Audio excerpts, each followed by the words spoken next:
Okay, let's get started. As captain, it's your responsibility to make certain that you have all the necessary equipment on board and that your ship is ready to go.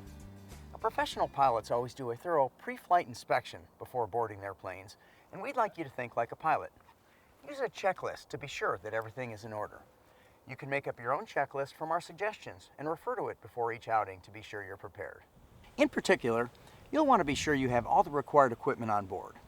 This can vary from state to state, so be sure you check the regulations pertaining to your area. A good reference is the U.S. Coast Guard's Boating Safety Resource Center website. That's uscgboating.org. For nighttime operations, you must have working navigational lights. These consist of bow lights, red for left or port side, and green for right or starboard side, as well as a steaming light, commonly referred to as a stern light. When you're at anchor or drifting, turn off the running lights and activate the anchor light switch. This light should be the highest point on the boat and must be visible from 360 degrees. In most small boats, the stern light and the anchor light are the same instrument. Life preservers, also known as PFDs or personal flotation devices, must be on board for every person in the boat, and they must fit properly. These come in various styles and sizes, so be sure you have the correct ones on board. When it comes to children, you must have a preserver that fits each child properly. Federal regulations require children under 13 wear an approved PFD at all times when the boat is underway, but state and local laws might be more specific, so be sure to check with your local boating authority.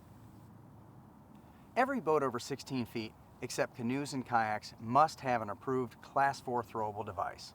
The most common is a cushion. Remember, this does not count as a PFD, and again, it must say approved on it.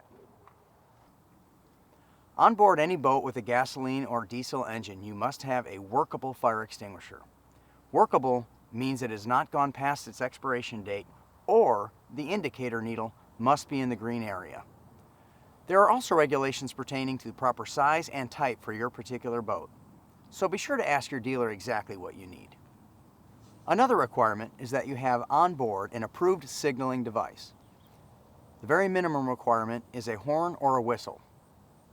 Flares are required under certain conditions, both day and night, generally on a large body of water, the Great Lakes and open ocean. Flares can be dangerous though. Make sure they are stowed out of the reach of little hands, and be sure to study the warning labels. Flares will have an expiration date, so be sure to check them, and treat a flare just like you would treat a gun. Never point one at persons or other boats. Keeping everyone's safety and comfort in mind, we also recommend that you carry the following items: a first aid kit, an anchor and anchor line, a paddle or other forms of propulsion. Your trolling motor works fine for this. A tow line, a VHF radio, a cell phone, waterproof flashlight, spark plugs and plug wrench, manual bailer, some spare parts including fuses, a basic toolkit. It's also a good idea to carry an extra supply of water and food that can be easily stored just in case you get stranded for any reason. You'll sleep better if the kids' stomachs aren't rumbling through the night. Okay, let's get all this stuff on board so we can... Nice job.